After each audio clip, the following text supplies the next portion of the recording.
Bom dia a todos, podemos nos sentar, por favor.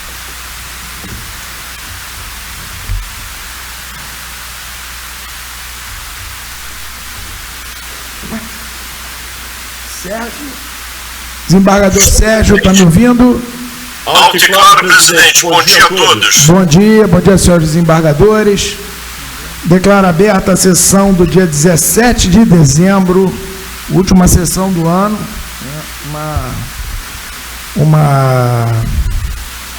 Justamente eu deixei um caso, digamos assim, relevante, de grande relevância, que para nós encerrarmos o ano aí com um fase de ouro, com um julgamento completo, com todos os atores necessários para a gente ter uma boa decisão.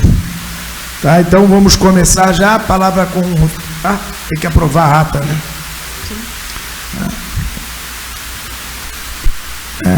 Em votação a ata da sessão do dia 27 de novembro, a última sessão pleno. Não havendo comentários, aprovada a ata. Palavra com o senhor desembargador relator. Desculpa. Palavra com a sua secretária para a condução da pauta. Tribunal Marítimo, Tribunal Pleno. Pauta da sessão do dia 17 de dezembro de 2025. Embargos infringentes, número 6 de 2025. Embargante Sinhumbu, advogado Dr. Luiz Roberto Levenciano. Embargada Procuradoria Especial da Marinha. Desembargador relator Júlio Neves. Desembargador revisor Marcelo Davi Gonçalves. E com representação de autoria da Procuradoria Especial da Marinha, contra Sinhumbu, advogado Luiz Roberto Levenciano e assistente da Procuradoria Especial da Marinha, Vale S.A., advogados Dr. Luiz Felipe Galante da Silva Ramos e Dr. Luiz Carlos Alves de Almeida Júnior. Haverá de sustentação tanto pelo embargante quanto pelo assistente da Procuradoria. Palavra com o senhor desembargador relator, Júlio Neves, para apresentar seu relatório. Senhor presidente, senhores desembargadores, trata-se de embargo infringente oposto por Sinhumbu em face de decisão plenária não unânime, cuja emenda foi lavada nos seguintes termos. Esterlabane, colisão com consequente água aberta, posterior varação de navio, tendo como consequência poluição no ambiente marinho, com manchas de óleo, totalizando 300 litros e retirada de 145 toneladas de minério a bordo, e danos materiais leves, e que no final levaram ao alijamento autorizado do navio, considerado irrecuperável. Decisão, comandante abandonar o planejamento da derrota entre o waypoint 8 e 11, deixando de percorrer toda a extensão do canal balizado. E também a ação deliberada do comandante tentar salvar o navio. Condenação. O embargante inicialmente questiona o entendimento do tribunal acerca da acusação de negligência e imprudência por descumprir seu plano de navegação e RIPIAN, além de se equivocar na análise de risco da situação, trocando o certo pelo duvidoso ao decidir navegar fora do canal varrido, sem respeitar a profundidade. Alegou que seriam devidamente justificáveis pelos fatos supervenientes que impuseram mudança da rota planejada. O Tribunal Marítimo, por maioria, decidiu acompanhar o desembargador relator, decidindo pela culpa do comandante, aplicando a pena excessiva de 5 anos de interdição. Destacou que o voto de divergência da minoria, que a causa adequada do acidente de navegação não foi a decisão de navegar fora do canal, mas a falta de registro de baixa profundidade nas cartas náuticas, físicas e eletrônicas, na posição da colisão do navio com o fundo, o que excluiria, em suas palavras, o nexo causal entre o acidente e a ação do representado era embargante. Ato contínuo suscitou que os votos divergentes se fundamentam na teoria da causalidade adequada de Johann von Kreis. Destacou que a diretoria de navegação, hidrografia e navegação, corrigiu a carta náutica eletrônica após e por conta do acidente. Destacou também que, aplicando a teoria da causa determinante adequada ao caso concreto, isso significaria que, ainda que pudesse considerar que navegar fora do canal é uma conduta imprudente, isso por si só não teria o condão de provocar o resultado desejado, desde que a carta estivesse usado, indicasse objeto submerso. Outro sim, não foi o fato de navegar fora do canal que determinou o acidente. Não obstante, se a conduta prudente ou não, mas a carta não indicar um objeto que reduziu a profundidade local onde passou, que alegou também que não descumpriu o plano de navegação, mas alterou justamente para evitar o encalhe que seria certo diante o atraso do navio na navegação planejada. Alegou que a causa do acidente não ter adiado a manobra, pois que o mesmo, não tendo sido adiada, se a cartografia indicasse o objeto cartografiado, o navio teria passado incólume. A seguir, ele cita 3 situações que também o navio passaria incólume, que seria o navio ter fundeado, né, se tivesse fundeado, também teria passado incólume, dado que o objeto estivesse cartografado. Também não foi a decisão de sair fora do canal, bem como também não foi fato de ter dado leme a bombordo. E só não teria ocorrido se o objeto tivesse cartografado. Mencionou que a teoria da causalidade adequada encontra respaldo também na jurisprudência desse tribunal, apontando um exemplo. Em ato contínuo, abordou o termo da legalidade da decisão de navegar fora do canal. Nos termos do comandante, não pode ser responsabilizado simplesmente pelo fato de decidir fazer a navegação fora do canal, desde que observe claramente que essa não imponha riscos à navegação. No caso em tela, inclusive, alegou ser verificável que, se ele continuasse a demandar o canal, encalharia, pois que no horário o navio passava, em virtude dos atrasos causados pelo embarque de prático e pela velocidade inferior do navio, a projetada, ele chegaria na posição das boias 1, 2, 3 e 4 em um horário diferente do planejado, no qual a profundidade seria menor, devido ao fato de que a maré nesse horário já estava vazando. Portanto, não era mais uma opção continuar a demandar o canal, de forma que as críticas feitas ao comandante de sair do canal não se sustentam, porque continuar significaria encalhar. A defesa também juntou cálculos que, ao final, veio comprovar que, usando os cálculos considerando o roteiro Costa Norte, conforme decisão do desembargador relator, se o navio seguisse pelo canal, encalharia e que o comandante foi injustamente interditado por 5 anos. Em verdade, teria tomado uma decisão com claro intuito de evitar o acidente de navegação. Alegou também que, com o navio calando 21,3 pela avante, nos 4,2,4, resultaria em 23,75, portanto, 5,16 água abaixo da quilha. Prosseguiu falando a respeito desse estudo e também destacou que o anexo 5 está um parecer técnico, utilizou a metodologia explícita para reconstruir as alturas da maré, locais e os parâmetros de navegação, efeito squat, escalado dinâmico. E a profundidade também e a folga abaixo da quilha, para reavaliar o cálculo feito pelo comandante Stella Banner.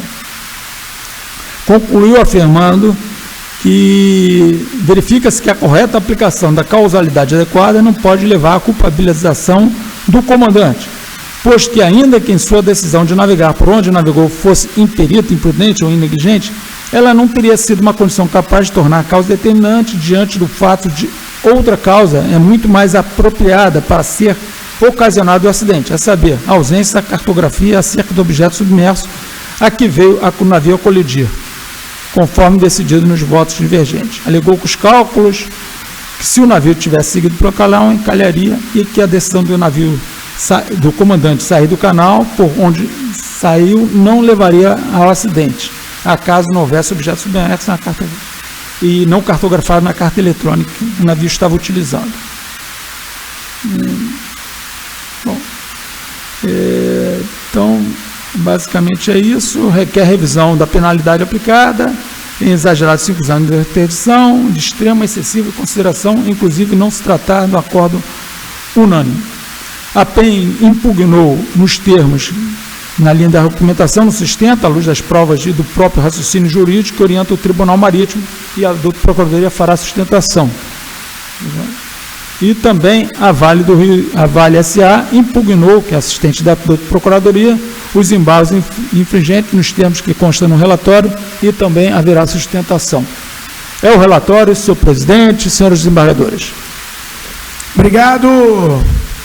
Palavra com o senhor advogado doutor Luiz Roberto Levenciano, do embargante, o senhor Sim Umbu.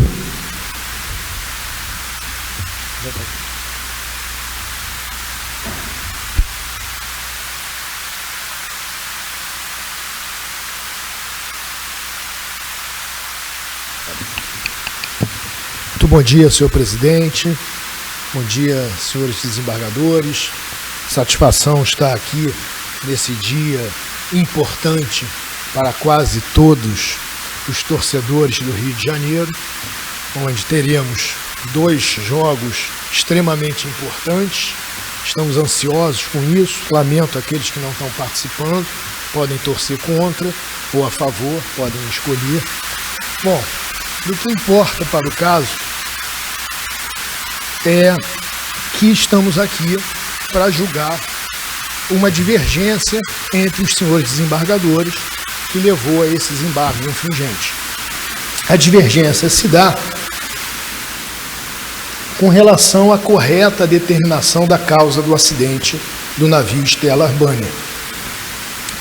Em primeiro lugar, antes de entrar no que a gente entende que é ou deva ser a causa determinante ou acima de qualquer dúvida, que afinal é para isso que o Tribunal Marítimo resolve as suas decisões, não é para estabelecer concausas, não é para dizer que a pessoa que foi atropelada é responsável pelo seu atropelamento, que decidiu atravessar a rua, e sim analisar o fato concreto do que aconteceu e não hipóteses do que não aconteceram.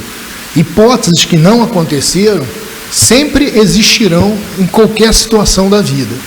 Se a pessoa não sair de casa, no caso aqui, se o navio não saísse naquela noite, se o navio decidisse fundear, se o navio rebarbasse o prático e dissesse, olha, o senhor está atrasado, então não vamos sair com o navio, tudo isso impediria que o acidente acontecesse, mas não se trata essas hipóteses de análise de determinação de causa, que a determinação de causa é com relação ao fato concreto, aquilo que efetivamente aconteceu. E aquilo que efetivamente aconteceu no caso foi: o comandante planejou a manobra de um jeito, as condições mudaram e ele diligentemente, prudentemente mudou o planejamento, uma vez que é para isso que ele é comandante. Ele é comandante exatamente para analisar as circunstâncias, os fatores que interferem numa manobra e mudá-la se for o caso. O prático atrasou. Os senhores tiveram a oportunidade de visitar São Luís recentemente, que eu vi pelas notícias do tribunal, acompanhando o site do tribunal, tiveram a oportunidade de ver em loco o que se trata do Porto de São Luís. Eu já chamei a atenção aqui, fui até honrado com o elogio do comandante desembargador Átila, quando da ocasião da minha manifestação na tribuna aqui, no qual chamei a atenção de que nós não podemos esquecer que existem aqui fatores econômicos relevantes.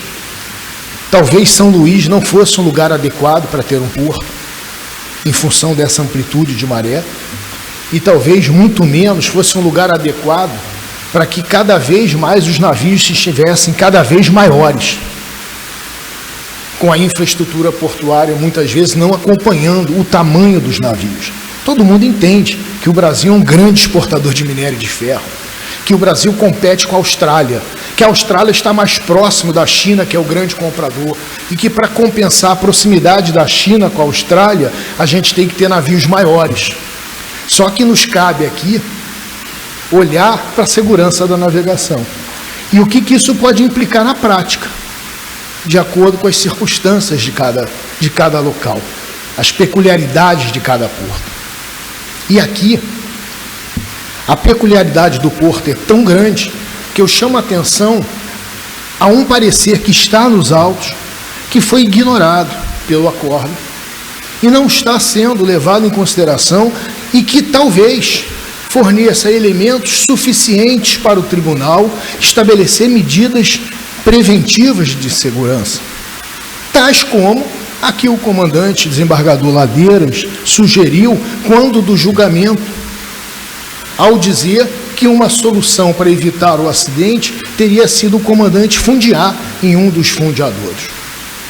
Sim, poderia ter sido, se nas circunstâncias do caso, tal medida fosse uma norma, tal medida fosse oriunda de uma medida de segurança do tribunal. Mas ninguém pode ser obrigado a fazer algo que não está respaldado em lei. E o comandante, no caso concreto, não pensou em fazer isso porque ele, como nauta, fez as contas. Fez as contas e chegou à conclusão de que se ele continuasse pelo canal varrido, ele encalharia. Fez as contas de que se ele saísse a boreste da posição do canal por onde ele saiu, ele não encalharia. Confiando em quê? Nas cartas náuticas. Confiando de que a cartografia estava correta. Seria como se nós, andando de carro na Avenida Presidente Vargas, de repente colidíssemos com uma árvore invisível. Se pudesse existir uma árvore invisível e ela ali estivesse colocada, a responsabilidade seria do Estado. Porque ninguém estava vendo aquela árvore. Ah, mas isso é um absurdo? Não, não é. Porque a profundidade do objeto com o qual o navio colidiu estava invisível para o comandante. Tanto é que a Diretoria de Hidrografia e Navegação corrigiu o erro, fazendo que agora passe a constar nas mesmas cartas impressas e eletrônicas que estavam sendo utilizadas, aquele objeto que não estava cartografado com uma profundidade de 17,4 metros. O navio passou a 1,26 metros de uma isóbata de 20 metros. Sequer a expansão dessa isóbata poderia ser considerada, uma vez que o objeto apresenta profundidade, que leva o local a ter profundidade de 17,4 metros. Ou seja, uma diferença absurda para o que se esperava e o que estava na carta, que eram 25,5 metros. O comandante confiou que uma posição que ele passou tinha 25,5 metros de profundidade, quando na verdade, tinha 17,4 metros. Isso não pode passar desapercebido. 8 metros de diferença de profundidade. O comandante não pode ser esculhambado por ser imperito, negligente ou imprudente quando navega por um lugar onde a cartografia tinha um defeito de 8 metros de diferença. 8 metros. Nós não estamos falando de 8 centímetros. Estamos falando de 8 metros. Ele poderia ter fundeado? Poderia. Ele poderia não ter saído? Poderia. Mas ele saiu. Olhou a carta e confiou que a carta estava certa. E é sobre isso. Existe o certo e existe o errado. O certo é que a carta náutica tem que dar segurança à navegação. Se a carta náutica não deu segurança à navegação, ela é a causa concreta do acidente. E não o fato do navio sair do canal. Até porque para fundear, que seria uma solução, ele teria que sair do canal. Basta ver a carta. Ou seja, aqui temos uma situação onde nós não podemos distorcer os fatos, simplesmente para, como num filme de suspense, acusar o mordomo, que é sempre aquele que se espera que seja o culpado, o comandante do navio. Ah, nós aqui estamos competindo com a Austrália, vamos aumentar os navios para que a gente compita melhor. O porto vai continuar igual, mas o navio vai aumentando de tamanho. O porto continua igual, a infraestrutura continua igual, o assoreamento continua igual, a falta de batimetria contínua continua igual. Mas vamos aumentar, e o culpado é o comandante estrangeiro, por ter passado em cima de um objeto submerso, não cartografado, cuja indicação hoje da Diretoria de Hidrografia e Navegação é uma diferença de 17,4 metros para 25,5 metros de diferença. Eu vou terminar o dia de hoje feliz. Feliz porque, em primeiro lugar, tenho certeza que o meu Vascão vai ganhar do Corinthians nesta noite. E, em segundo lugar, porque vim aqui com a convicção da melhor situação para o advogado: defender o que é certo, defender o que é justo, defender o que é correto. O que aconteceu aqui que deu errado? O que aconteceu aqui que deu ruim? Na linguagem popular, a carta não estava cartografada da maneira correta. Ah, mas a culpa é da DHN, da Autoridade Marítima, da Autoridade Portuária? Não, eu não diria isso. Eu não diria isso exatamente porque o Porto de São Luís tem essas peculiaridades.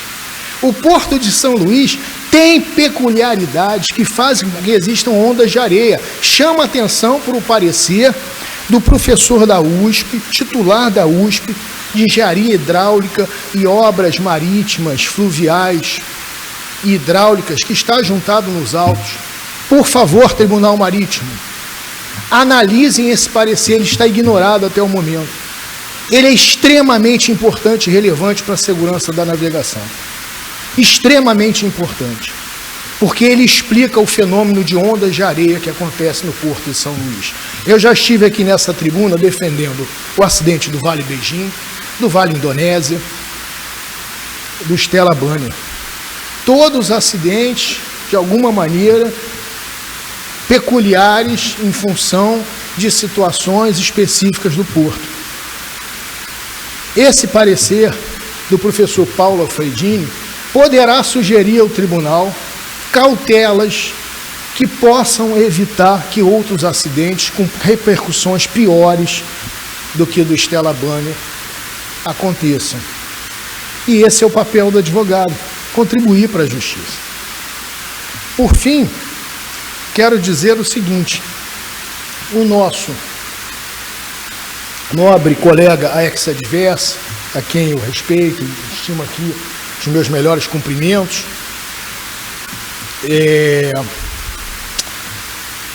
venho reclamar na sua impugnação os embargos infringentes acerca do parecer que a gente junta. Porque nós fazemos os cálculos que o comandante fez, nós reproduzimos os cálculos que o comandante fez, levando em consideração velocidade, squat, calado dinâmico, profundidade, para provar que, se o navio continuasse no canal varrido, encalharia, em primeiro lugar. E, segundo lugar, para provar que o navio, navegando onde navegou, não teria tido qualquer acidente se a carta náutica estivesse cartografada, incluindo esse objeto submerso, que hoje faz com que a profundidade naquele local seja 17,4 metros, e não 25,5 metros, como estava indicado. Então, nesse particular, o nosso colega diz que nós não poderíamos apresentar esse documento, essa prova documental superveniente, junto com os embargos infringentes. E por várias razões eu vou discordar e dizer que podemos. Podemos sim. Primeiro, porque os embargos infringentes, de acordo com o artigo 106 da Lei 2.180/54, permite, inclusive, que ele seja manejado com base em prova nova. O embargo infringente não é cabível somente em situações de não unanimidade, mas também quando existe prova nova. Ou seja, se o próprio cabimento do recurso é previsto a possibilidade de prova, o que dirá ele vir acompanhando o recurso. Em segundo lugar, e mais importante, porque a gente deve respeitar o princípio da correlação, o princípio da distrição. Na verdade, a acusação da PEN não foi igual ao que decidiu o acordo. A acusação da PEN foi o comandante por não ter planejado ou abandonar o planejamento da navegação. E o acórdão decidiu que o comandante era culpado por não observar a metodologia correta para cálculo da altura da maré. Ora, o acórdão trouxe uma condenação diferente da acusação, violando o princípio da correlação, porque você não pode ser condenado por algo pelo qual você não foi acusado. E à medida que isso aconteceu, nos traz sim o dever, não o direito, mais do que o direito, o dever de trazer prova para demonstrar que aquela conclusão está equivocada. Que prova seria essa? Exatamente, vou terminar, senhor almirante, exatamente a prova de que os cálculos não estavam equivocados, que foi o fundamento do acordo para condenar o comandante. Que os cálculos estão feitos nos autos, estão feitos no processo, estão feitos nos embargos infringentes e, em apoio aos cálculos que foram feitos nos embargos infringentes, nós juntamos uma prova documental assinada pela empresa LS Consultoria Naval, do senhor Leonardo Soares, que assina junto com seu colega, ambos engenheiros navais, ambos oficiais da Marinha Mercante, de Náutica, refazendo os cálculos, inclusive, concluindo melhor. Os de cálculos que nós fizemos está mais conservador, está dando menos folga de água sobre a quilha do que o dele, cerca de meio metro. Ele ainda dá meio metro a mais nos cálculos dele. Então, mais do que um direito, era um dever, à medida que aquilo aparece no acordo, como uma novidade com relação à acusação. Então, sendo o prazo de 15, são 15 minutos, senhor presidente, eu já estou aqui estourado, evidentemente meus colegas devem e podem falar ao mesmo tempo que eu falei, para que não haja nenhum problema. Muito obrigado. Muito obrigado, senhor advogado. Palavra com a senhora representante da Procuradoria Especial, Procuradora Paula Bastos.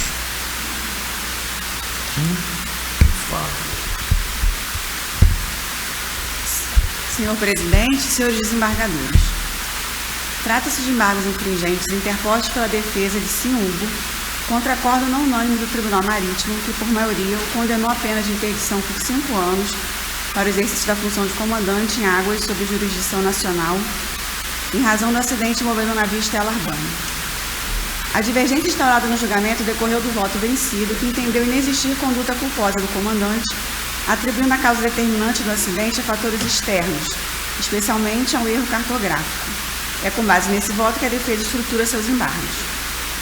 A defesa sustenta que o encalhe é posterior variação do navio, decorrendo exclusivamente da ausência de registro de baixa profundidade nas cartas náuticas, invocando a teoria da causalidade adequada de Johannes von Chris, para afastar a responsabilidade do comandante. Segundo essa teoria, apenas um antecedente que, segundo o curso normal dos acontecimentos, seja adequado e previsível para produzir o resultado, pode ser considerado causa juridicamente relevante. Todavia, a aplicação pretendida pela defesa desvirtua a própria teoria invocada.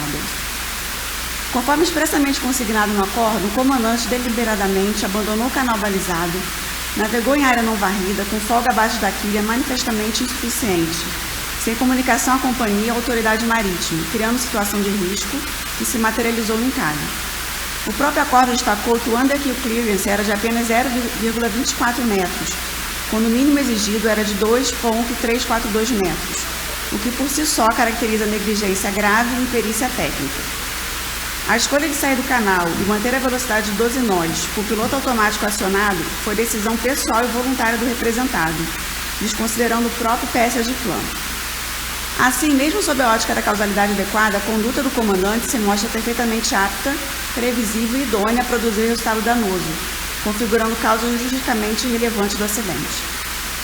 A alegação de erro cartográfico não rompe o nexo causal, pois tal fator só teria relevância se o comandante tivesse respeitado o plano de navegação, mantido o trajeto balizado e observado os critérios mínimos de segurança, o que não ocorreu.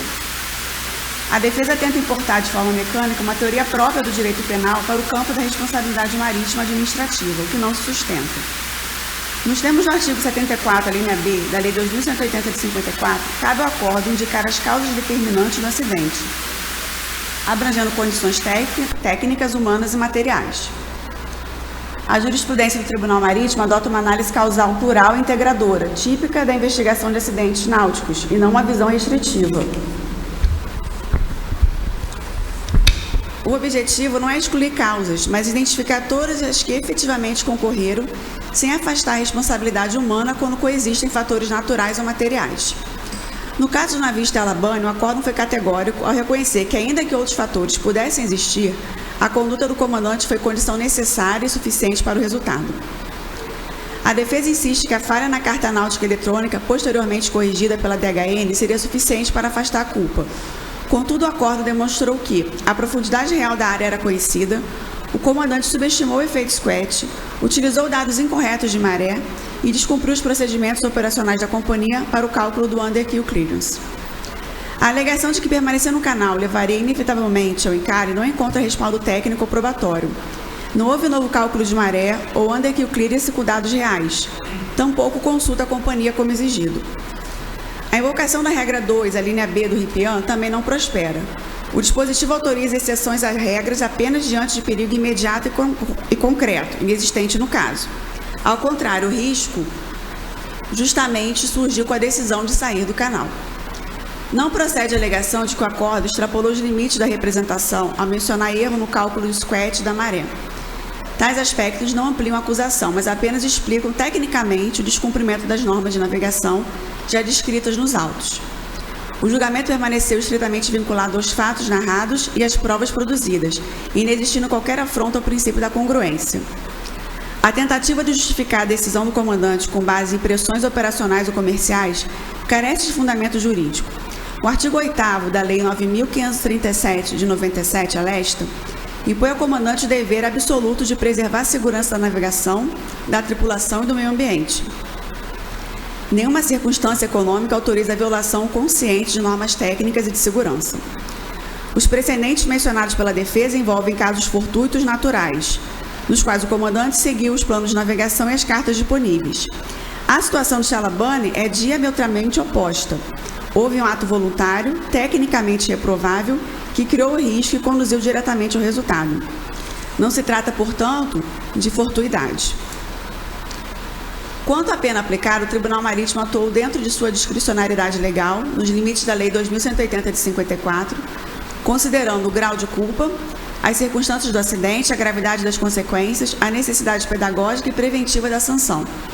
A interdição de 5 anos atende os princípios da razoabilidade e proporcionalidade, estando devidamente fundamentada no livre convencimento motivado da maioria dos julgadores. Diante de todo exposto, verifica-se que os embargos infringentes não trazem elementos fáticos ou jurídicos capazes de afastar a responsabilidade do comandante, limitando-se a reeditar teses já devidamente enfrentadas e rejeitadas no acordo embargado. Assim, os embargos devem ser conhecidos, mas julgados improcedentes, mantendo-se integralmente a condenação do ora embargante. Obrigado. Palavra com o senhor advogado doutor Luiz Felipe Galante, da empresa Vale S.A.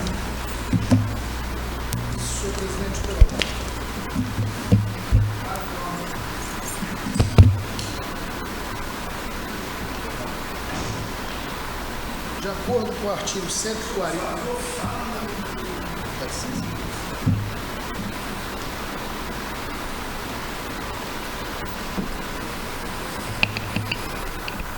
Com licença, eu não quis ser deselegante, interromper a douta representante da Procuradoria, mas eu verifiquei que o reloginho não começou a computar para a fala dela. E de acordo com o artigo 140 do Regimento Interno, 140A, parágrafo 3º... Vou mostrar uma coisa para o senhor. Mostra esse reloginho aqui. Tá, porque não apareceu. Não apareceu. Aí foi Desculpa. um problema de É só para lembrar que o tempo é compartilhado correto. entre a acusação e seu assistente. Isso, correto.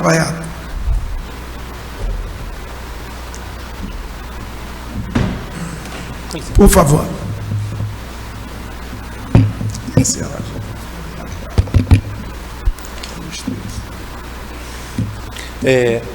Excelentíssimo senhor Quer presidente. falar mais uma coisa?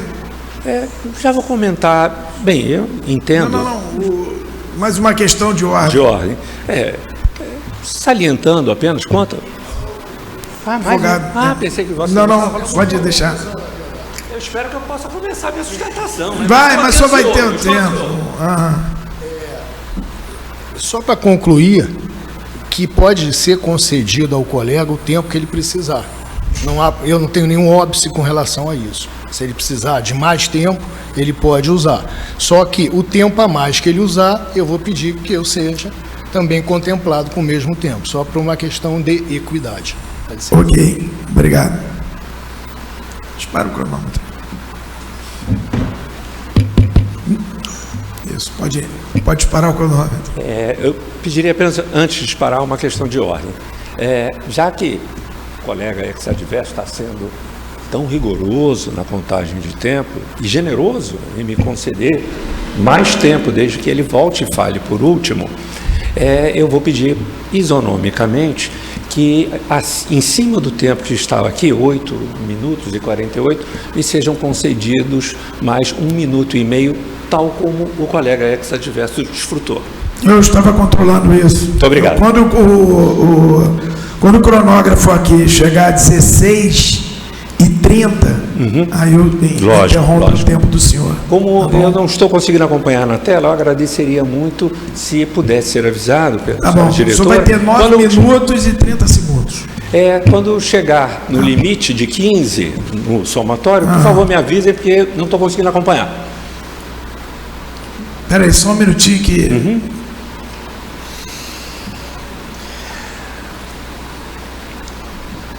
Tá bom.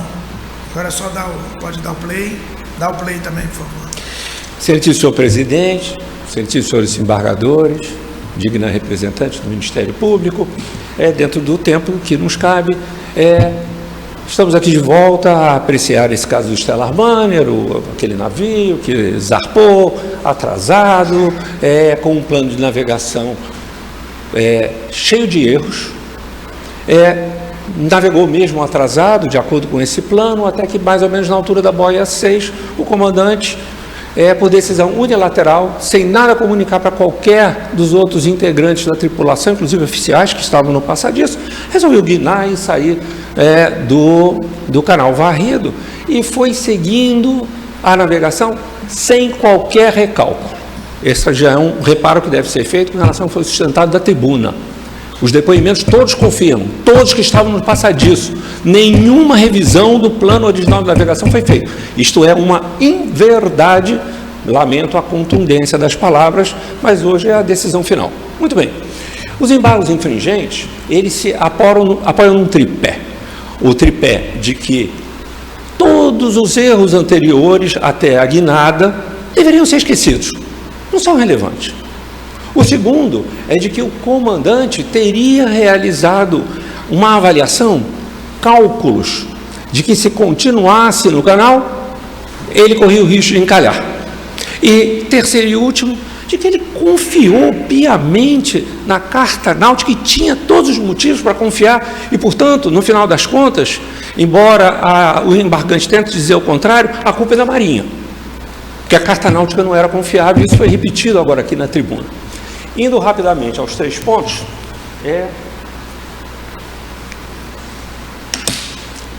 não se pode esquecer o que aconteceu antes. Se o comandante se sente inseguro lá em São Luís para alcançar água favorável sob a quilha, nos pontos mais críticos, é norma. Aqui foi dito, não é norma, o comandante não descumpriu norma de segurança. Descumpriu sim. NPCP, os navios que utilizam os terminais e o porto da Baía de São Marcos deverão observar áreas específicas de fundeadouro 2 e 3, para navios que estão saindo e precisam aguardar a maré favorável. Roteiro Costa Norte, idem, área 2 e área 3. Aliás, também diferentemente do que foi sustentado aqui na tribuna, absolutamente adjacentes ao canal de navegação. O navio não navega fora de águas varridas, ele simplesmente migra para dentro dos fundeadores. Esse ponto foi, inclusive, objeto de debate no julgamento anterior, trocas de colocações entre o desembargador Ladeiras e o desembargador Sérgio. Vejam também, melhor isso ficar na mão, para dar mais rápido, perdão. Idem, a autoridade portuária do terminal, também repetindo as regras, que áreas, os fundeadores 2 e 3 destinos, navio de grande porte carregados, com calado superior a 20 metros, que aguardam maré para passar pelas boias tais e tais. Portanto, o comandante, sim, se estava inseguro quanto à quantidade de água sob a quilha, lá adiante, nas outras boias, ele tinha que ter cumprido essa regra. E é graças a essa regra, cumprida por todos os outros que agem responsavelmente, que o terminal nunca teve um único acidente, um único encalhe dentro do terminal varrido. Isso foi reconhecido no julgamento do Vale Indonésia, que tem um pouco mais de um ano aqui no tribunal. E foi declarado, aliás, por voto relatado pelo desembargador Nelson, um porto seguro. Todos esses problemas que são mencionados são aventuras daqueles que resolvem arrostar riscos fora do canal varrido. Bem, dito isso, vamos para o segundo ponto. O segundo ponto é exatamente a questão de que o comandante, tendo avaliado os riscos lá de passar por certas boias, em função do seu atraso, o atraso era só dele, ele resolveu navegar fora. Esta é uma versão insincera. Basta se olhar os depoimentos da época que estão nos autos. Todos os integrantes da tripulação no passadiço confirmaram que o comandante não fez cálculo nenhum. Além do mais, os cálculos trazidos agora, eles não são legalmente admissíveis. O fundamento dos embargos infringentes foi de decisão não unânime, não foi de prova nova. Isso não foi requerido, não é um fundamento. Não se pode reabrir uma instrução conjuntada de laudos. Os próprios embargos denominam isso de uma fase de perícia, cerceando o direito das partes contrárias de amplamente exercerem seu direito de defesa. Esses estudos foram preparados com toda a antecedência pelo embargante, enquanto o embargado teve só 10 dias para revisá-los. De qualquer maneira, eles estão impugnados nos autos. A petição de impugnação aos embargos, inclusive, identifica com manchas amarelas diversos erros desses cálculos. Eles não podem ser admitidos por motivo legal e por motivo de ironia. De mais a mais, estamos diante de outra insinceridade grave. Esse é o tipo da situação em que a versão agora é diferente da versão da época. Quando o comandante, depois da capitania, e está aí o depoimento dele, ele não falou que fez cálculo algum, que se sentia arriscado. Ele disse textualmente, perguntado se o depoente já havia navegado na área em que ocorreu o acidente de navegação, respondeu que sim, por mais de 10 vezes, e com o navio Stellar Banner 3, entrando e saindo, isso dá 6. 10 no total, dá 20, pelo menos. Perguntado se nas vezes anteriores que navegou na área em que ocorreu o acidente, adotou o mesmo procedimento que da vez em que ocorreu o acidente, respondeu que sempre procedeu assim. Portanto, ele não saiu daquela vez do acidente porque ele fez cálculos, que aliás, negados pelos depoimentos dos integrantes do passadiço. Ele saiu porque ele sempre saía. Ele era useiro e vezeiro, suas palavras. Não é o advogado que está dizendo, ele que disse, ele sempre procedia assim. Ele se sentiu seguro, a despeito de todos os alertas náuticos, que vão ser objeto de comentário logo a seguir, e navegava por ali, estava acostumado. E, aliás, esses cálculos não de risco lá, né, não constam no processo. Não foram apresentados, discutidos, submetidos ao contraditório na fase instrutória. Seria um retrocesso legal que matéria assim preclusa pudesse ser considerada num recurso de embargos infringentes por decisão não unânime. Agora, aqui, no julgamento dos embargos infringentes. Indo para o terceiro e último ponto do tripé, de apoio do tripé, e eu vou me permitir aqui usar uma técnica que o nobre colega ex-adverso utilizou aqui no julgamento anterior. Ele sustentou formulando indagações, que da maneira que elas eram apresentadas, com a verve e a habilidade que o colega tem, pareciam não comportar resposta.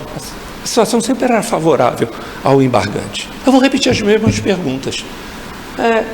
O que deveria ter feito o comandante quando percebeu, suspeitou, se sentiu inseguro de que não teria água sobre a quilha mais adiante? Ora, nós já vimos que era norma da autoridade marítima e do porto buscar refúgio nos fundeadouros até que a maré estivesse favorável. Não fez. Então, essa pergunta foi feita. O que poderia ele ter feito? Poderia, não, deveria. E todos fazem isso em Ponta da Madeira, daí porque em mais de 40 anos de existência do terminal, nunca houve um acidente dentro do canal varrido. Aqui teríamos, segundo a argumentação adversa, o filho único de mãe solteira. Muito bem. Mas A carta era confiável. Outra pergunta que foi feita: o comandante não podia confiar na carta? Não só podia, como deveria, tanto para o bem como para o mal, inclusive com relação às advertências relativamente à navegação fora do canal. Primeira advertência da autoridade marítima no roteiro Costa Norte: a navegação fora dos canais balizados da Baía de São Marcos só deve ser feita com perfeito conhecimento local.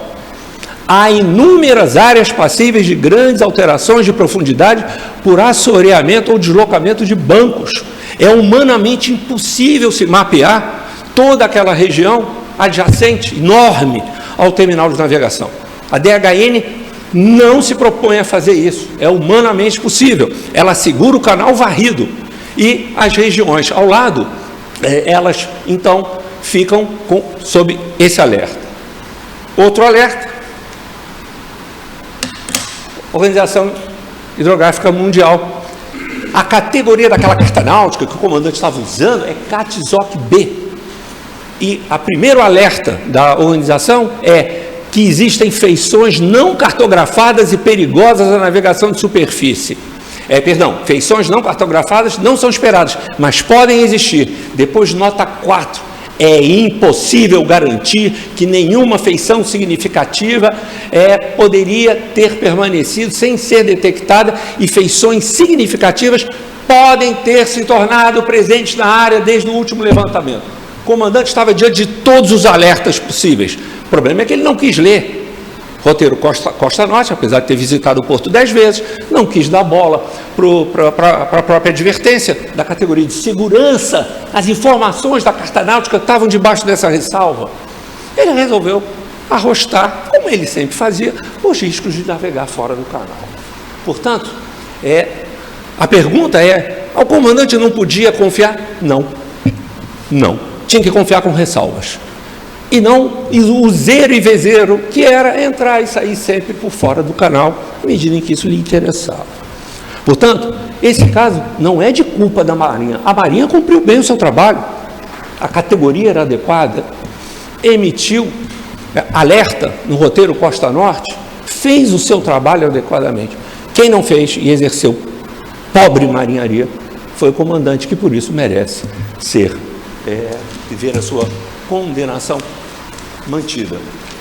Assim espera o assistente da acusação que seja mantida a condenação e, inclusive, diante desses pontos adicionais que não puderam ser apresentados na sustentação anterior, na medida em que eu não era o último a falar, não pude responder a essa sustentação cravada de indagações que pareciam não comportar resposta. Agora, diante desses esclarecimentos adicionais, que então, inclusive, se conceda àqueles que votaram vencidos a oportunidade de revisitar o assunto.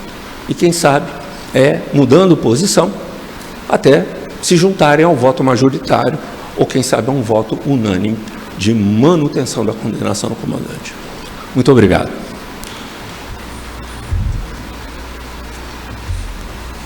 Senhor advogado, o senhor tem exatamente, já que o senhor concedeu, né? O senhor concedeu, o senhor citou que teria mais o tempo. O senhor tem 3 minutos. Na verdade, o senhor tem 2 minutos e 57 segundos, mas o senhor tem 3 minutos. Bom, vamos aproveitar cada segundo desse. Em primeiro lugar, para chamar a atenção de que há normas sobre onde fundear e não que tem que fundear. Deixar bem claro que a norma da NPCP é de que há realmente local para fundear na situação de ter que aguardar. E isso é posterior à decisão de quem entendeu que não tinha que aguardar. Em segundo lugar, lembrar também que a PEN não acusou o representado por não ter fundeado. A PEN acusou por um outro fundamento, pelo fundamento de que ele não cumpriu o planejamento da manobra. Inclusive, está comprovado comprovado nos autos, e que eu espero, que é curioso ver alguém defender o direito à ampla defesa ao contraditório, querendo obstacular o direito à ampla defesa ao contraditório, né? Na verdade, está comprovado nos autos, inclusive, que se o comandante seguisse por aquele caminho que é a razão pela qual ele foi representado, ou seja, seguir com o planejamento que foi feito, ele teria encalhado. E aproveito esse pouco tempo que sobrou para destacar que a condenação do comandante, caso seja mantida, ela é um exagero. Em primeiro lugar, ela é ilegal, porque, de acordo com a Convenção das Nações Unidas sobre o Direito do Mar, artigo 230, não se pode aplicar pena que não seja pecuniária a marítimo estrangeiro. Basta consultar a legislação, basta consultar a convenção. Em segundo lugar, ela fere a isonomia, porque se estivéssemos aqui tratando de um comandante brasileiro, ele só poderia ser condenado ao máximo pela suspensão da sua habilitação por 1 ano, de forma que condenar o estrangeiro a 5 anos, simplesmente porque ele não é brasileiro, fere a isonomia esculpida no artigo 5º caput da Carta da República, de forma que estrangeiros e brasileiros devem ser julgados em igualdade, em conformidade com a lei. Muito obrigado. Muito obrigado, senhor advogado. Bom, dando sequência aqui ao evento, palavra com o senhor desembargador relator, Júlio Neves, para apresentar suas conclusões.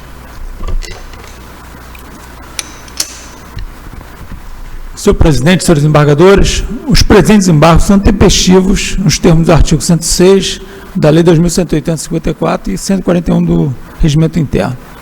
O embargante apresenta questionamento acerca da acusação de negligência e imprudência por descumprir seu plano de navegação e RIPIAN ao decidir navegar fora do canal varrido sem respeitar a profundidade. Alegou que seriam devidamente justificáveis pelos fatos supervenientes que impuseram mudança de rota planejada, e o Tribunal Marítimo, por maioria, decidiu acompanhar o desembargador relator, decidindo pela pena excessiva de 5 anos de interdição.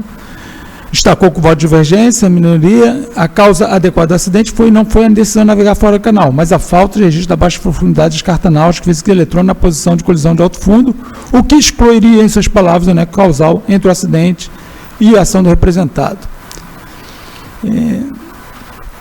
Suscitou que os votos de divergência fundamentam na teoria de causalidade adequada de Johann von Kreis, destacou que a DHN corrigiu a carta náutica após o acidente e abordou o tema da legalidade da decisão de navegar fora do canal nos termos que o comandante não pode ser responsabilizado simplesmente pelo fato de decidir fazer sua navegação fora do canal, desde que observe claramente que esta não imponha riscos à navegação.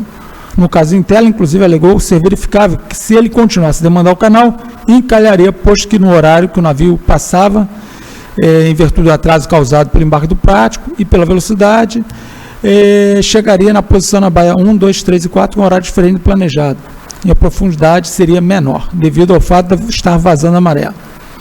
Portanto, não seria mais opção continuar a demandar o canal, de forma que as críticas feitas ao comandante de sair do canal não se sustentam, porque continuar no mesmo significaria encalhar.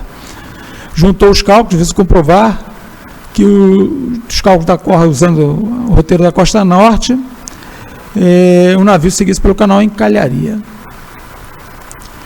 Alegou que os cálculos encalhariam o navio que sai do canal, por onde não saiu, não levaria a qualquer acidente, acaso não houvesse o objeto submerso não cartografado na carta eletrônica que o navio estava utilizando.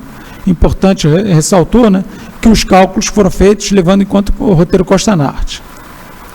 E o acordo embargado usou como fundamento a sua decisão. Alegou que a DHN, portanto, comprova na carta náutica, não havia presença de um banco de areia na posição de colisão, mesmo considerando a acurácia de mais ou menos 50 metros relativa à zona de confiança de categoria Bravo.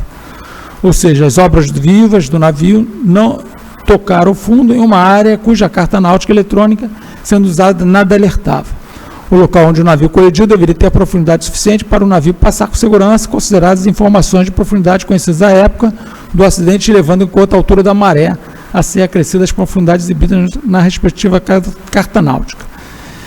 Requereu que a revisão, subsidiariamente requereu a revisão da penalidade aplicada em exagerados 5 anos de interdição, pena extremamente excessiva, considerando, inclusive, não se tratar de um acordo unânime. Não assiste razão ao embargante. O argumento baseado na causalidade adequada não deve prosperar. Observa-se que o comandante violou normas técnicas de navegação, deixando de observar o planejamento da derrota elaborado previamente, assumindo assim o risco e as consequências por sua decisão. Sabe-se que um canal é a área reconhecidamente segura para navegar com acompanhamento constante de profundidade por sondagem. A ação deliberada dele de sair do canal varrido evidencia um nexo causal direto entre a ação voluntária do comandante e o resultado danoso. Consta no acordo, aqui fiz um recorte aqui da sequência de acontecimento, eu não vou repetir para não ficar muito extenso, mas que pode 28 e 30, por determinação do comandante, o navio deixou de guiar para bombordo no waypoint número 8, em direção aos pares de boia 1, 2, 3 e 4, contrariando o planejamento de navegação, assinados por todos os oficiais de convés. É de se destacar que, isso aí é o que está falando, está entre aspas, né?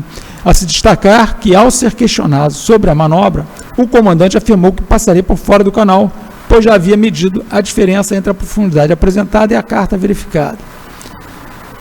E, posteriormente, embora não tivesse ainda passado pelas boias 1, 2, 3, 4, o telégrafo de manobra, ordem de máquina, passou para a condição de viagem, quando o guarnecimento diferenciado de máquina é dispensado.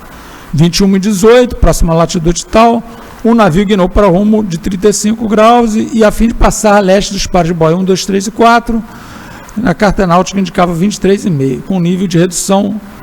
Às 21 e 23 foi estabelecida a condição de viagem, sendo acionado o piloto automático, ordenando máquinas a toda a força full head. Por volta de 21 e 30, na posição tal, com velocidade 12,5, o navio colidiu com o objeto, a cerca de 6 milhas náuticas da boia número 1. E por aí continua a sequência de acontecimento, né? Fecha aspas. Nesse sentido, restou claro que a conduta do comandante foi a condição necessária e suficiente para o resultado.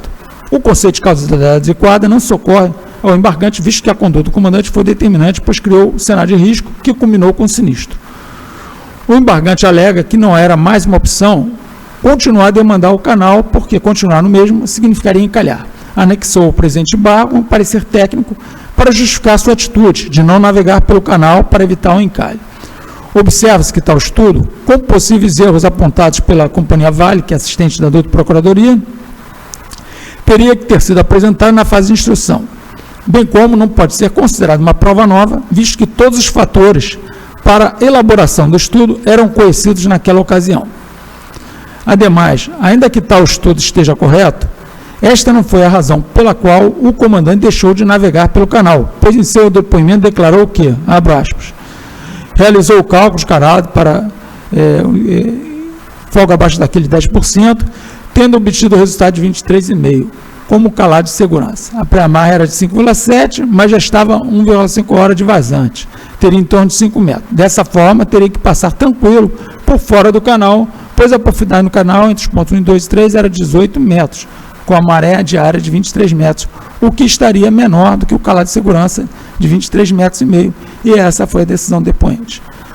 Então, o argumento de ter deixado de navegar pelo canal para evitar o encalhe também não se sustenta. Verifica-se que no local do encalhe havia uma obra de 20 metros na carta náutica. Entretanto, no canal navegável não constava uma profundidade inferior a este valor que justificasse a decisão de navegar fora do canal. A desatualização da profundidade da carta náutica, por si só, não teria relevância se o comandante tivesse respeitado o plano de navegação, mantido o trajeto balizado. O embargante alega que o acidente decorreu da falha da carta náutica eletrônica BR-32 16.600, que foi posteriormente corrigida pela DHN, e que isso eximiria a culpa do comandante. Observa-se que a desatualização da profundidade da carta náutica, por si só, não teria relevância se o comandante tivesse respeitado o plano de navegação, mantido o trajeto balizado, observando a folga abaixo daquele mínimo. Ressalta-se que na área do acidente, a carta eletrônica da DHN possui informação de zona de confiança de categoria Bravo. que significa que, entre aspas, feições não cartografadas, como rochas, isolados ou obstruções, e perigosas na navegação de superfície não são esperadas, mas podem existir. Nesse sentido, restou comprovado que a teoria de casualidade adequada não se aplica no presente caso, pois que o comandante optou por navegar em uma região que poderia oferecer risco a navegar com segurança pelo canal. Quanto à dosimetria da pena, não resta dúvida que esta está adequada e proporcional à gravidade das consequências do acidente. Pelos postos presentes em barros devem ser conhecidos, sendo negado seu provimento, mantendo sua corda atacada, não sendo as razões apontadas por Simumbo o suficiente para alterar a decisão dessa Corte. É como concluo, senhor presidente, senhores desembargadores. Obrigado. Palavra com o senhor desembargador revisor, Marcelo Davi, para apresentar suas conclusões. Excelentíssimo presidente, excelentíssimos desembargadores, inicialmente eu renovo manifestação que fiz na primeira sessão que julgamos esse processo de elogio aos advogados, né? É muito bacana pertencer a um tribunal que tem essa qualificação de defesa, de contraditório, de respeito ao colega, né? Isso é muito bacana, a gente se sente muito orgulhoso, né? De ver casos assim com esse esmero, né? Com essa atuação tão qualificada dos advogados, trazendo o tempo todo novas provas, perícias, cálculos. Isso reforça, né, o valor do tribunal. Na sessão anterior, eu acompanhei a divergência do desembargador Sérgio, experiente navegador, e seguirei na mesma linha agora como revisor do recurso. O voto do desembargador Sérgio, o qual eu segui, concluiu o seguinte: diante do exposto, entendo que os acidentes da navegação capitulados no artigo 14A da Lei 2180 de 54 foram decorrentes de falha de registro de baixa profundidade nas cartas náuticas, físicas e eletrônicas, o que foi unânime. Eu escutei de todos aqui que houve, inclusive agora do eminente relator do recurso, né, que houve erro na carta, tanto que a DHN corrigiu a carta. Então, isso é unânime, embora diversos pontos aqui foram brilhantemente contestados por um lado e por outro, esse fato não foi. Esse fato é uma unanimidade, né? E essa foi a alegação do desembargador que criou a divergência, que houve falha de registro de baixa profundidade nas cartas náuticas, físicas e eletrônicas, na posição de colisão do navio com fundo, sendo essa causa adequada, exculpando, portanto, o representado do que foi imputado, mandando arquivar os autos. Concluiu o eminente desembargador que apresentou a divergência que houve sim cálculos para a manobra, só que esses foram alterados não por culpa do comandante, e sim por um atraso de 1h30 do prático. Isso a gente sabe naquelas condições peculiares do local e afetam profundamente a questão da maré e água por baixo da quilha e tantas outras questões. Entendeu, portanto, que não existia responsabilidade do comandante. Eu, agora, como revisor do recurso, seguirei a mesma linha e vou conhecer e julgar procedente os embargos, seguindo a linha já apresentada no primeiro julgamento. Obrigado. Palavra aberta para discussão. Antes de abrir a palavra, né? Eu estou procurando a carta aqui no inquérito e eu estou agoniado aqui que eu não estou... Você pode me dar onde está? Seria bom a gente até dar uma olhada na carta, né? Que hoje o centro é a carta. Pode ser que eu esteja enganado. Toda essa discussão está... Tem? Estou procurando aqui, ontem eu tentei encontrar também, não encontrei...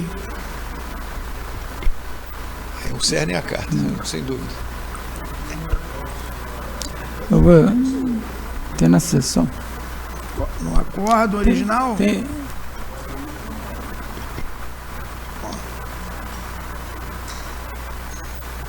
Aqui eu não encontrei não, só tem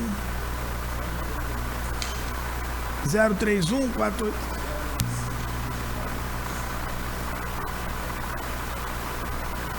Ah, tá aqui. É o acordo 1, tá.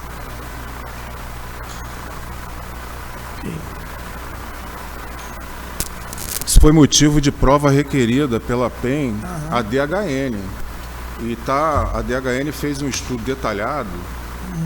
Quando o navio encalhou, ele estava próximo de uma isóbata de 20 metros. Então a isóbata estava sendo discriminada na carta náutica.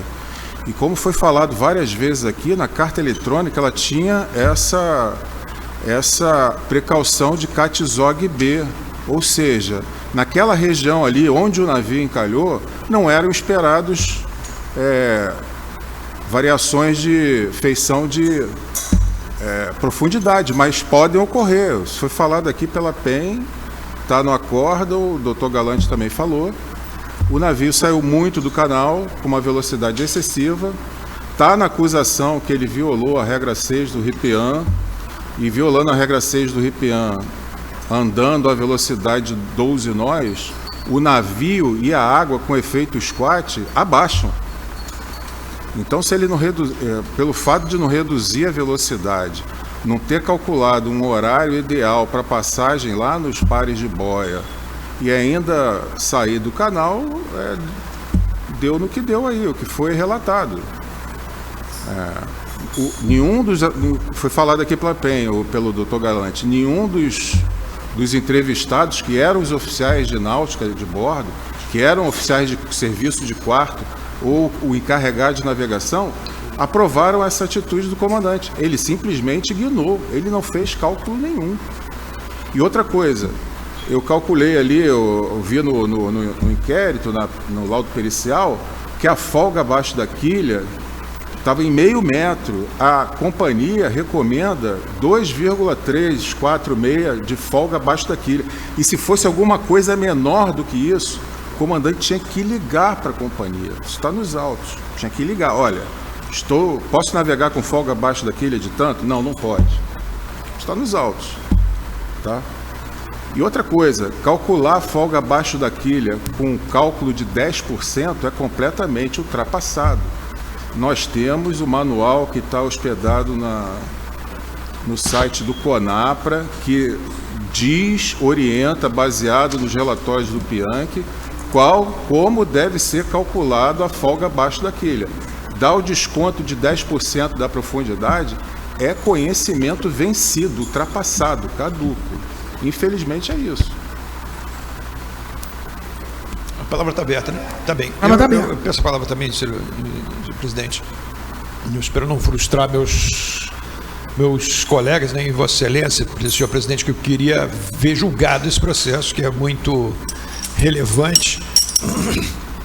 Mas, assim, ouvindo hoje com bastante atenção as colocações de acusação e defesa, e que o ponto nodal aqui, o crítico da nossa questão é justamente essa carta. Porque as questões processuais, uma questão processual muito importante aqui é o que consta da acusação e o que consta do acordo também, que foi levantado aqui. Eu gostaria de pedir vista desses autos e analisar ele com toda a cautela. Quero analisá-lo com lupa, porque eu acho que eu acompanhei o voto condutor no julgamento passado, mas agora estou com dúvidas relevantes para provavelmente seguir no sentido inverso. Mas eu gostaria, diante de tomar essa decisão, eu gostaria de ler esses autos com mais cautela, com mais rigor. Então, espero não frustrá-los, que nós não vamos encerrar o ano julgando esse, que é um processo emblemático, mas a gente começa o ano julgando ele. Pode ser, pode ser. Eu, na verdade, alguém quer comentar mais alguma coisa sobre... Não, mas podia. A discussão está aberta.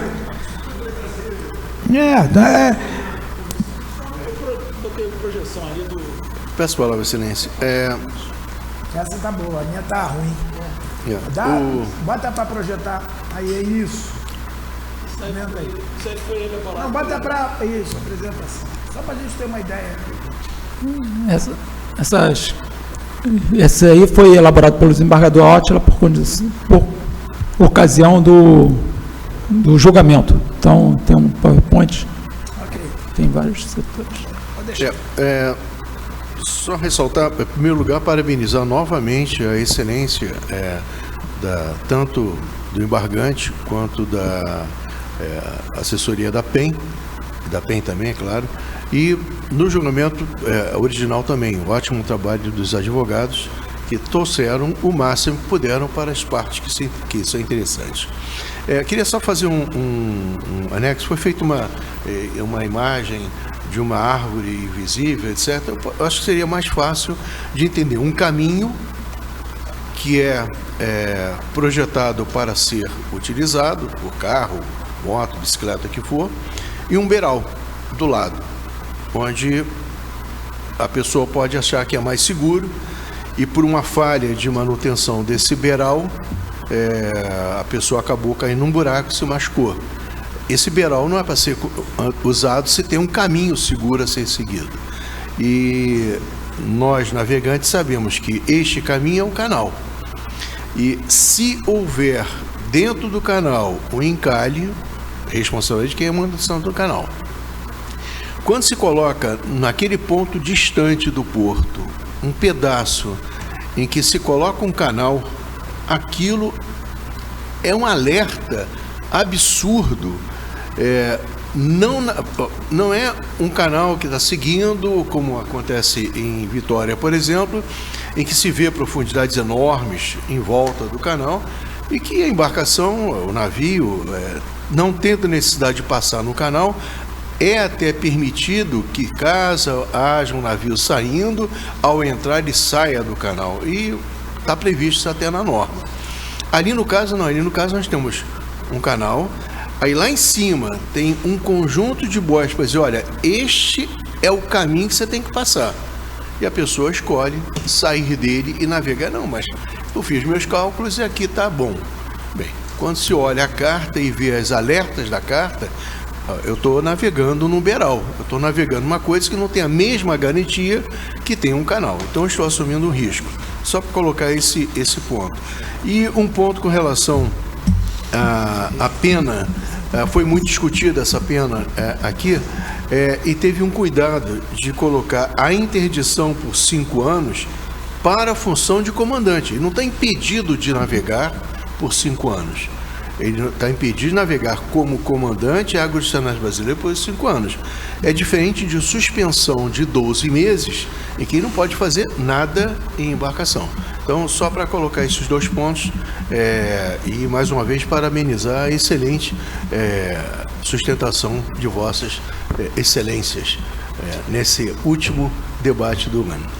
Eu peço novamente a palavra só para dizer uma coisa, complementar essa minha dúvida, que nós acabamos de voltar de São Luís. E nós fomos lá visitar a Vale. A Vale nos recebeu com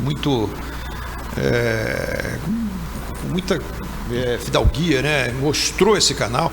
E uma das coisas que nós vimos lá naquela apresentação da Vale, que não é incomum que se navegue fora do canal. Inclusive, vários navios ficam fora ali de área de fundeio para ficar mais próximo de São Luís e tal. E tinham, na imagem que a gente tinha daquele instante, tinham vários navios fora ali do canal. É claro que navios em lastro tem uma coisa, navios carregados tem outra. Uma categoria completamente diferente em questão de segurança, né?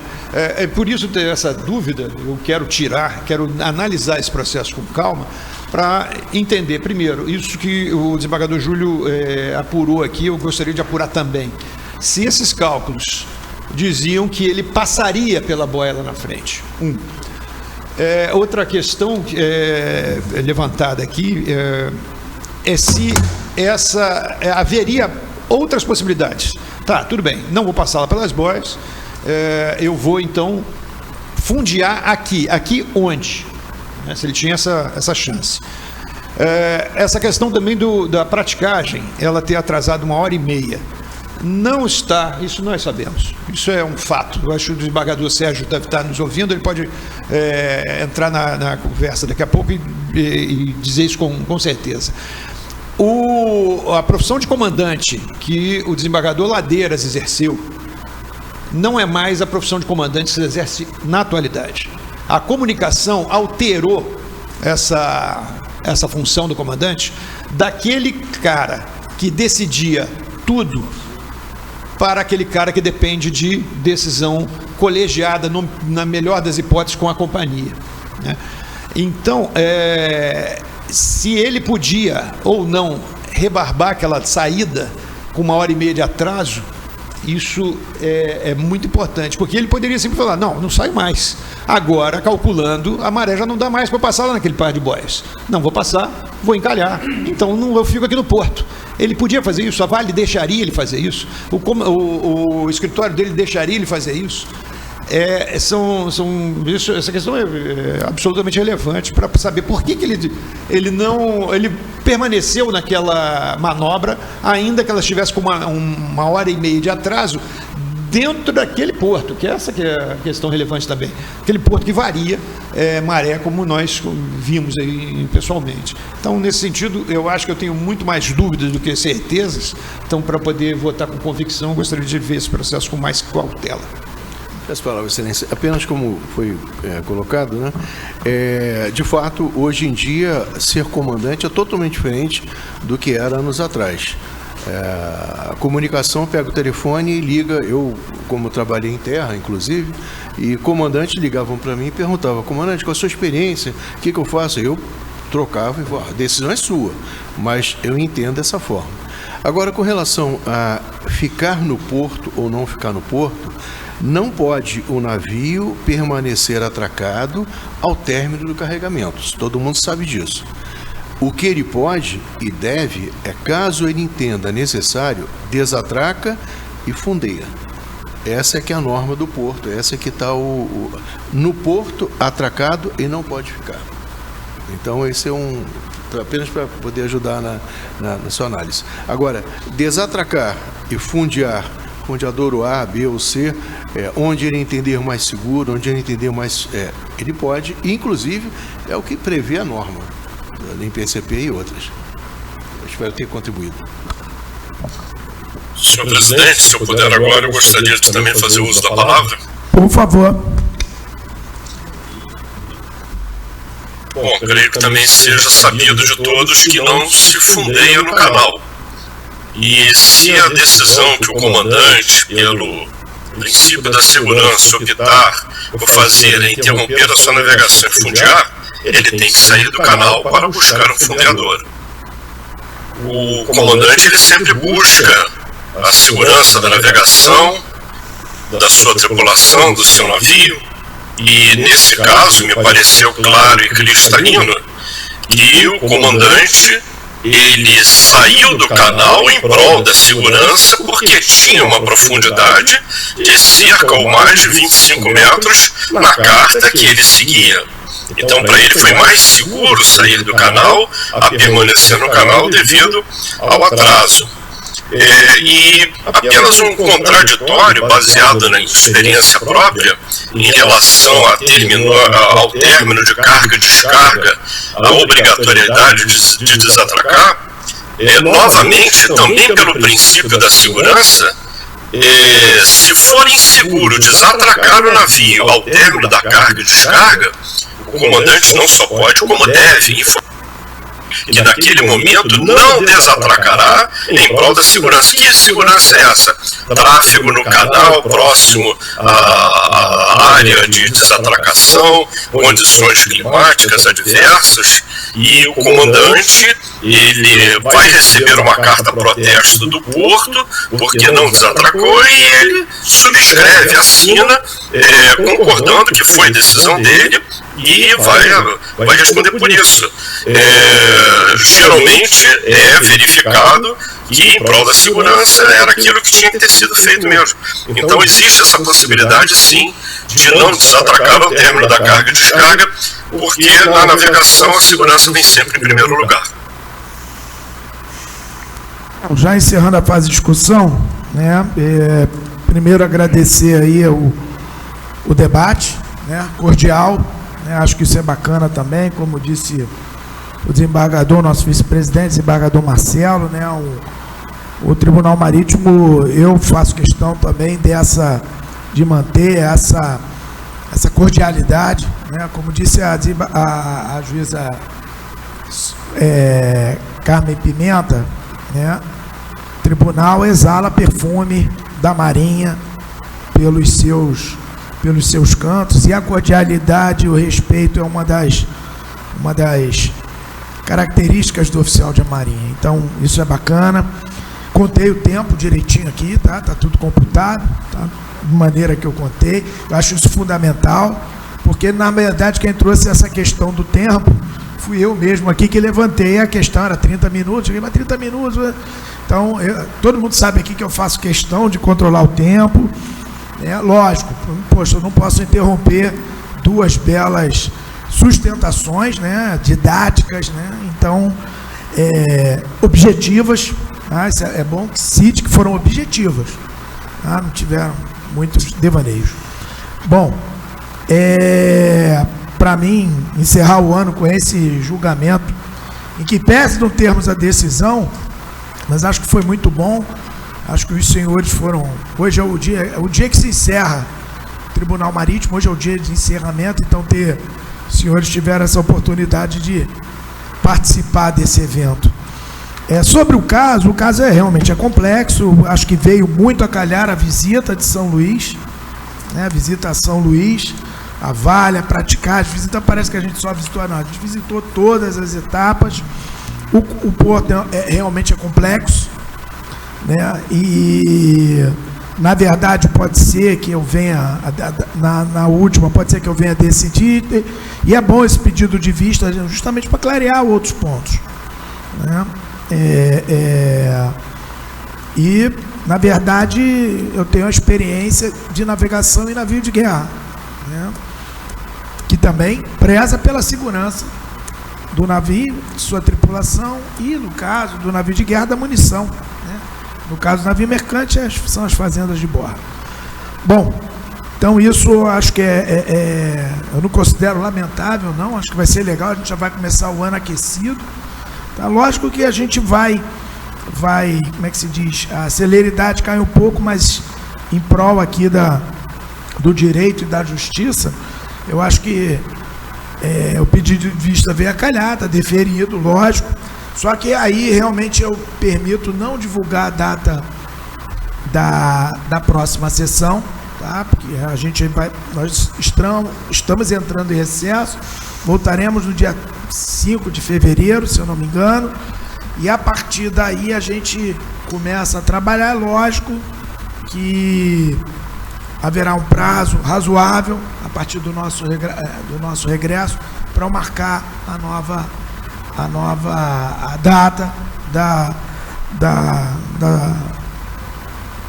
do pedido de vista do julgamento, tá ok? Então acho que com isso a gente encerra o julgamento aqui deste caso, encerra o julgamento que está pautado. Então, deferindo o pedido de vista do desembargador Nelson Cavalcante. Tá? Muito obrigado. Eu ia fechar a pauta, esgotado. Então, vamos fechar a pauta, mas tem uns negócios aqui. Esgotada a matéria da pauta. Esgotada a matéria da pauta, será divulgado com antecedência necessária para as partes se manifestarem, tanto a parte da defesa como a parte da acusação com seu respectivo assistente.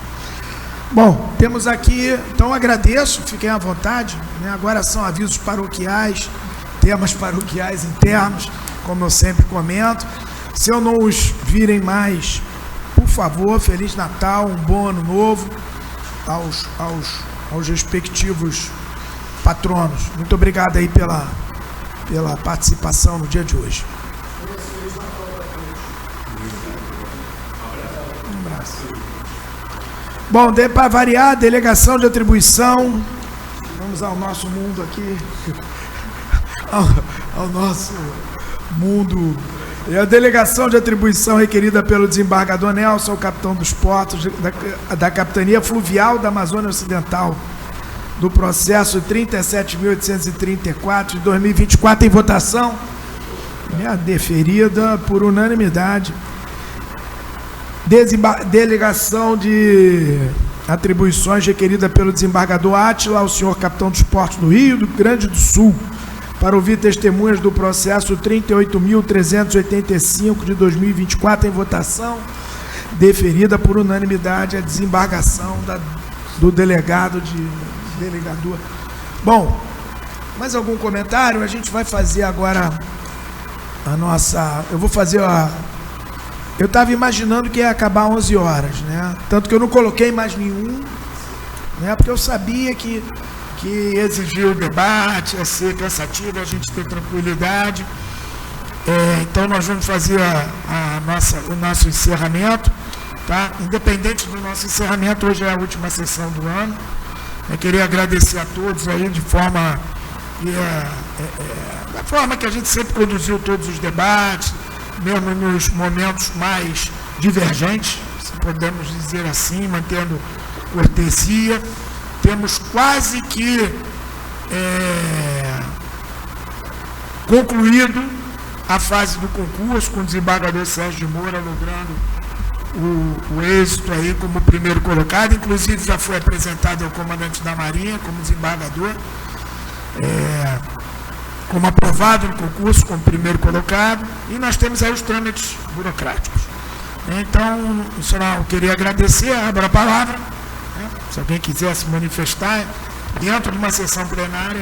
Eu peço a palavra, não para falar em nome dos colegas, que eu acho que quem fala em nome dos colegas... Você vai falar não pelos colegas da confusão. Não, é verdade. Quem fala é o nosso vice-presidente, mas para aproveitar que o desembargador Sérgio está ali naquele telão de todo tamanho ali, parece um artista de cinema, para parabenizá-lo aqui em público, que isso vai ficar gravado, então parabenizá-lo por ter passado no concurso difícil, que tinham 2 candidatos brilhantes na etapa final e que foram, usando parodiando lá o Turf, cabeça a cabeça ali, né, hora um à frente, hora outro, foi bastante, foi muito, como é que se diz, gratificante para mim, e acredito para toda a banca ter participado disso. Eu agradeço a oportunidade de ter feito parte desse grupo, junto com a procuradora Paula de São Paulo, o senhor e os nossos amigos da ANTAC, né? Então fizemos um concurso com muito esmero, né? Com muito carinho, com muito capricho, né? E com isso o desembargador Sérgio, agora desembargador Sérgio, logrou passar em primeiro lugar no concurso. Eu não sei se já tinha passado alguma vez na sua vida em algum concurso em primeiro lugar, mas passou dessa vez em primeiro lugar e aqui sentará conosco nessa plenária agora, assim como titular da cadeira, não mais como um suplente da desembargadora Maria Cristina. Agradecer também ao senhor presidente pela condução, né, desse ano no tribunal. E o meu gabinete, esse ano, nós julgamos mais processos do que qualquer outro ano nesses 15 anos que eu estou aqui no tribunal. Graças a essa transformação que o senhor fez com a divisão dos nossos processos em turmas. A turma segunda, de segundo, do lado de lá, eles atrapalham muito. A nossa turma aqui é rápida, então nós julgamos muito rápido. E com isso eu julgar muito mais o meu gabinete do que eu vinha julgando nesses últimos 15 anos, graças a essa divisão. Então, claro, isso é uma brincadeira, são todos aqui brilhantes e eu tenho muito orgulho de participar dessa corte. E eu desejo a todos, o senhor presidente, e todos os meus colegas e todos que participam aqui, o procurador-geral da Marinha, almirante Barros Coutinho, está aqui também nos prestigiando. Desejo a todos um ótimo fim de ano e que 2026 seja um ano difícil. A gente já continuar buscando essas metas, que daqui a pouco eles não conseguem causar tantos acidentes que a gente consiga julgar a tempo, né? Então vai chegar um ponto que a gente vai começar a ter menos produtividade, aparentemente menos produtividade, mas porque esse ano foi realmente um ano muito produtivo. Então era isso. Vou aproveitar, presidente. Ah, bom, porque eu pensei que ia ficar silente, a segunda turma iria ficar silente. É que o desembargador Nelson foi tão brilhante, faço minhas todas as suas palavras, né? Eu só queria fazer um complemento, que o desembargador Nelson fez parte da banca do concurso. Então eu queria fazer um complemento de quem não fez parte, né? Ou seja, quem está olhando de fora, né? Porque quem está dentro, né? E quem está olhando de fora reconhece nessa forma de elaborar o concurso o correto, né? Foi brilhante a decisão de Vossa Excelência como presidente de seguir a lei, né? A lei do tribunal ela é peculiar, né? E essa peculiaridade ela é sempre ressaltada como um valor, né? E o que a lei diz? Que a banca do concurso é formado pelo presidente do tribunal, por um membro da procuradoria tão bem representada pela doutora Paula, né? Foi brilhante a indicação do seu diretor, por um membro escolhido em votação no Tribunal Marítimo, né? Por um membro externo, no caso foi a ANTAC, quer dizer, isso foi totalmente respeitado, né? E por isso o tamanho êxito do concurso, né? Você vê, não teve nenhum questionamento. Por que será que não teve nenhum questionamento, né? Às vezes, talvez eu, o desembargador Nelson, nos tornamos um pouco chatos para quem não é da área jurídica, na defesa assim, abnegada do seguimento da lei, do texto legal, né? Mas o motivo é esse, né? Você vê, foi cumprido todo o regramento da lei, né? O concurso foi magistralmente realizado, brilhantes candidatos, excelente resposta, e não houve nenhum questionamento judicial, briga, que paralisa o concurso, que é questionado. E por que não foi questionado? Foi respeitada a lei, né? Que me parece algo básico, né? Me parece algo essencial, né? E isso foi absolutamente cumprido. Então, um mérito total do presidente do tribunal de ter tomado essa atitude, dá trabalho, o tribunal todo foi envolvido, né? A nossa diretora Ana Paula participou efetivamente, desembargador Ladeiras auxiliou efetivamente, quer dizer, e chegamos nesse resultado brilhante. Eu só não concordo que o desembargador Sérgio ganhou porque tem a cabeça maior, né? O desembargador Nelson citou, talvez por isso coubesse mais conhecimento, né? Mas não foi bem por isso que a cabeça era maior, né? Parabéns, eu já tive a oportunidade na turma de cumprimentá-lo, né? Faço agora em público.